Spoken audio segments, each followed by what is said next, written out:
Alright, the other day I came up the centre section of the Capt Fawcett track from the crossing at the Pines to Driver Road. This bit of track that I'm just about to drive down is the first section, and I'm starting from NoGo Road heading up to Driver Road. There is a mud hole down here. If it's still sloppy and horrible, I won't go through it because I'm here by myself and I don't fancy trying to recover myself out of a mud hole. This car does not have a winch, so I would be having to do all sorts of fancy things with straps and rope and all the rest of it to get out of there, which can be done. Done it many times before, but not this time. The first section of track, it's not bad. There's our campsites along it. A little bit bumpy in places. It does follow, this part here doesn't, but when you get down onto the forms, it does follow old railway lines through the forest along the edge of the river.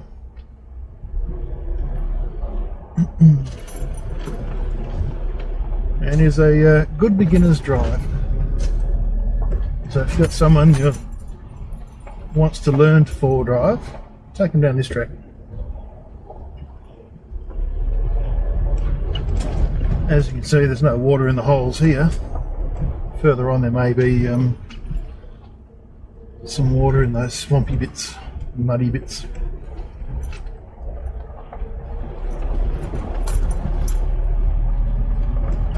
Anyway, when we get down to some interesting spots, I'll start talking again. There is a little turn off just to the left down here a little bit. That goes down around the old fence line of, I think it's Icy Creek. Another little spot where you can pull over to let your tyres down if you're in a group, just to get off the track. Just down here a little bit, first track on the left. If you follow that, and then it sort of weaves its way around, there's some logs you've got to get around and over and all that. We'll take you down to the old part of the fire line track. And there are a couple of camps down there. I used to go down that camp, to a camp down there all the time, but now they've got a big gate in the way because they don't want cars going down forest trails. But anyway.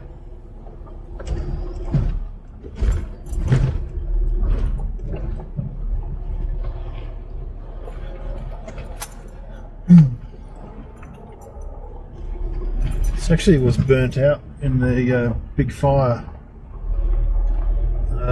What would it have been? 10 years ago? I don't know. Probably more than that. So this undergrowth's quite thick and dense at the moment.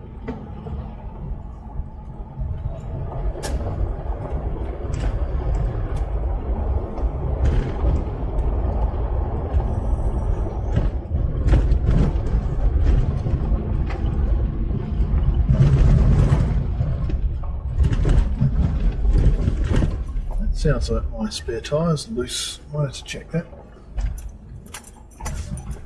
This little track here off to the left, that goes down around to some nice little campsites on the river, but if you've got a big four-wheel drive, good luck getting around some of those logs. Straight ahead is Capt Fawcett Trail. Hikers Crossing. This is the King Jarrah walk trail. Starts off at NoGo, heads up through the forest here and just keeps on going up to the right. Little track there. It's quite a long walk actually. It's a full day of walking if you wanted to walk it. Goes through this forest here, up past some nice big jarrah trees. Back down around the river, I think, or along the river walk. Anyway, there's also some mountain bike huts up here for the Mundabiddi Trail. The mountain motorbike track from Perth to Albany, and also the Bibbulmun track goes through the forest down here as well.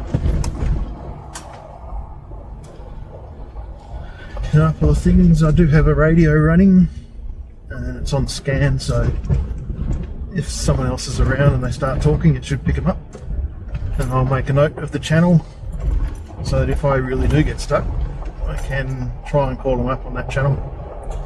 Around here you've also got the bauxite mine, and I think they use 25 for a chat channel. You can always talk to them. They'll be able to get someone out to help you.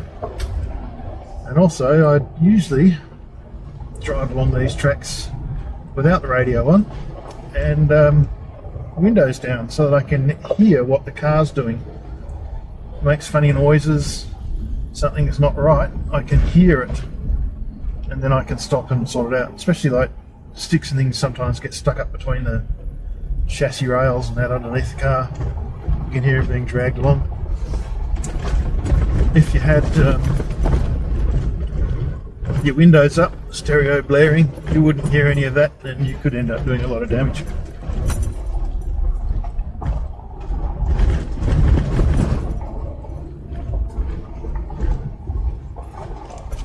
They also run Gaia maps, G-A-I-A maps, and they're very good. I also have the Explorer Oz Traveller maps as well.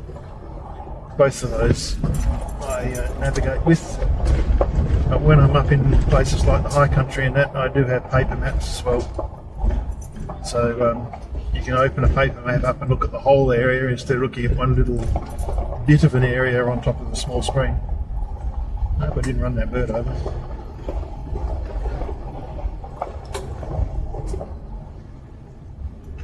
And I don't go flogging it down these tracks. Well, not in my car. When I was in the army, I might have done it in Land Rovers and that. I've got to drive this home.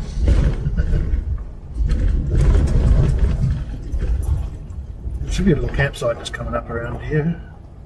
On the left. Cross over the creek. Straight after the creek there's a little spot that you can tuck away in on the left. It's quite a nice little spot actually.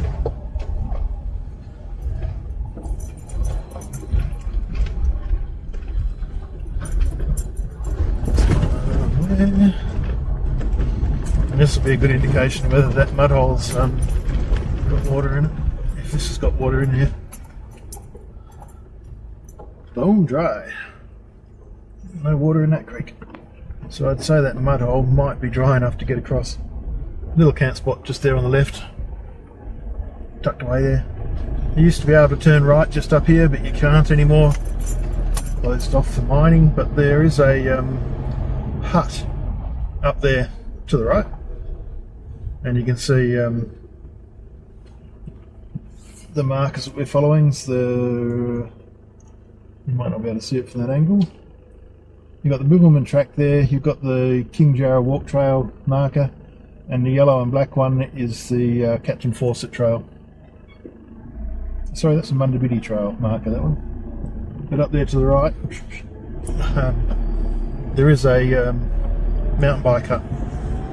So if you do get stuck here, and it's the middle of winter and it's freezing cold and all that, you can actually get up to that hut and it gives you a bit of shelter. Straddle it. Not a problem. Dumped me out of the hole. Anyway, the track used to go straight on. They've put a dirty great gate across the front of that for some reason. Oh, that straight ahead used to go around along the river and back into Nanga Mill campsite. But there's a big gate there. They don't want people driving down tracks. Around here to the left, Capt Fawcett track. Sorry, to the right. Yep, I'll get that right one day. This area here used to have a mountain bike course going through it, and it had all sorts of jumps and things, and it was pretty good at the course. Then it got burnt out where the fire went through, and they never replaced it. Instead, they spent a couple of $1 million, I believe, on a new downhill course up at Baden Powell. You can see in winter these things get pretty full of water, but if you just straddle them like this, even in winter, no problems at all. They used to have some really big washouts up here, or ruts, and some of them would just have eaten your car. There was one I remember driving through, and you look out and you're at the crown level. They do come along here and do some track work every now and then, and just pile rocks and rubble into these holes, smooth them out a bit. But I actually remember driving down this track many moons ago in a little two-wheel drive Volkswagen Golf. It didn't have any of this. In fact, you could still feel the ruts in the track from the old train line, because it was a logging track.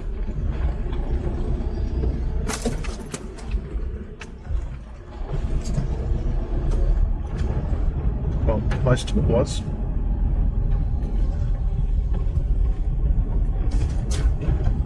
Just taking it easy, no rush, although I'm running out of daylight.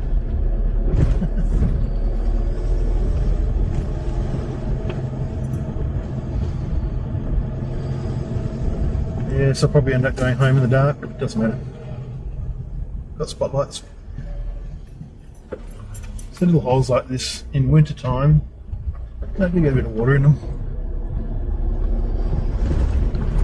You can see the cuttings too in some places where the train line's gone around the edge of the hill, and they've cut into the side of the hill. It's a pity that I never kept the old logging lines. Would have been bouncy. Would have been a good tourist thing, running a little train down along these old logging paths. Anyway, dribbling again. I'll see what I can find for you. I'll start it up again when we get to the mud hole. Alright, just coming into the big mud hole. If you want to destroy your car, go around to the right, drop into that one. If you don't want to destroy your car, go through the centre one.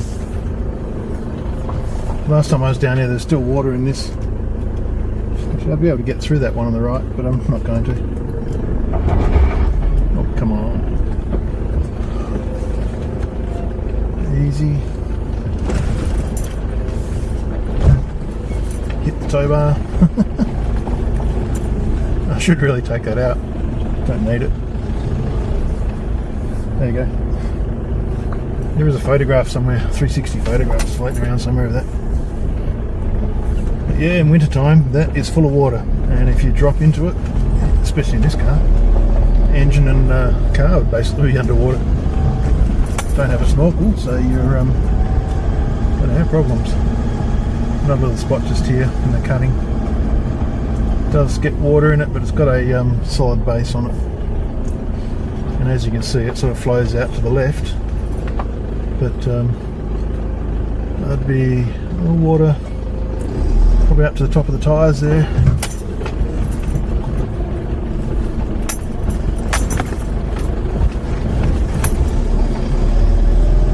Not hard. Jeez, that's bad. Clutch control. Not good, shouldn't be rocking the car. You can see this was a old train line. It's just sort of being pushed down by the vehicles driving over it and squashed around, and anyway.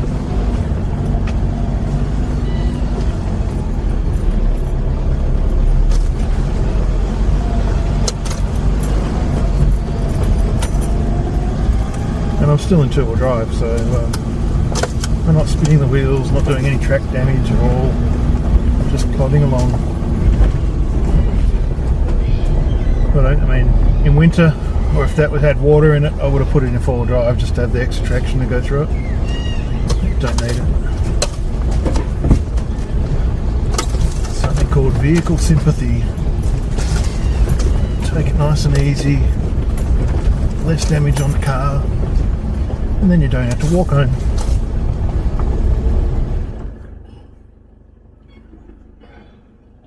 Just coming up, there used to be an old trestle bridge across to our left. That got burnt down, unfortunately. Big piece of history. You can sort of see up over here where the train line went across. One bit of wood still there. Fun track, easy track. For me, if I was with other people, I'd go for fun tracks. But being solo, I'll just go up the easy track. It is has deteriorated a bit since I last came down here. Certainly nothing hard. The worst thing about it, I guess, is when you look out to the left, you can't see the river, which is just down on the left. But I've got to do a controlled burn through here sooner or later, and then we'll be able to see it all open up and get to see the river again. There's some good little drop-offs too. There's one back further. I should have filmed it, but I didn't.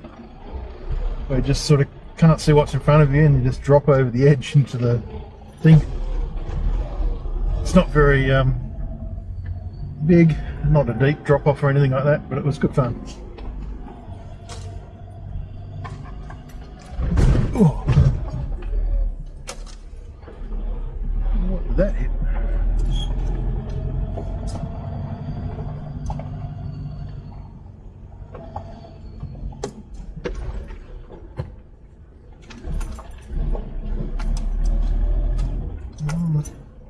Four-wheel drive actuator's still working. Must have hit. I've got stone guards and things underneath, but that smashed into one of those. Wasn't expecting that.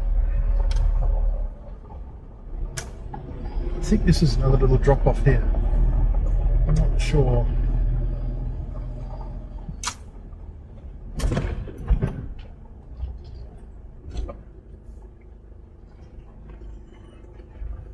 It's just a rough patch.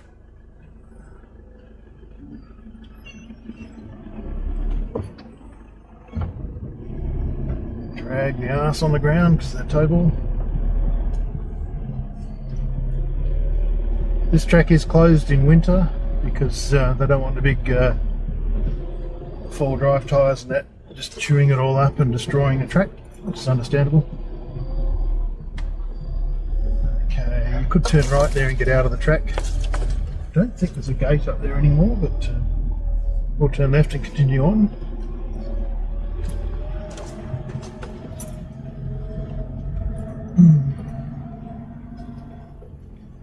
On the Hilux, the four-wheel drive actuator on the front end, and probably on the back. Well, the back's always driving anyhow, but on the front end, it's actually a plastic cased thing that it's like a solenoid that pushes in and out. But it's all made of plastic, which is a bit silly. It's tucked up out of the way, but if I hit something like I did just back then, there's always a chance that could push up into that, or the shock waves go up into the actuator, and being plastic, it could crack it or damage it, and then don't have four-wheel drive no more.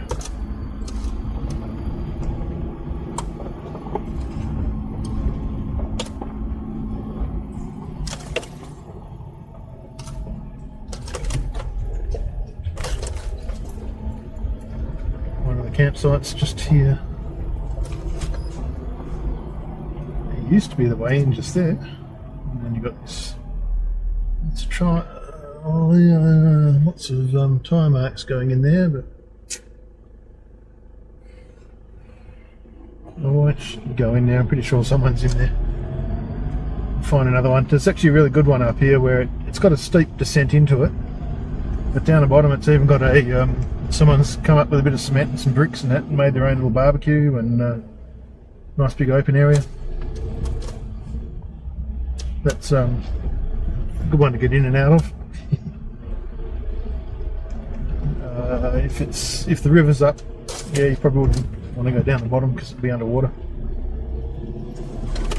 Anyway, see what else I can do, what I can find for you.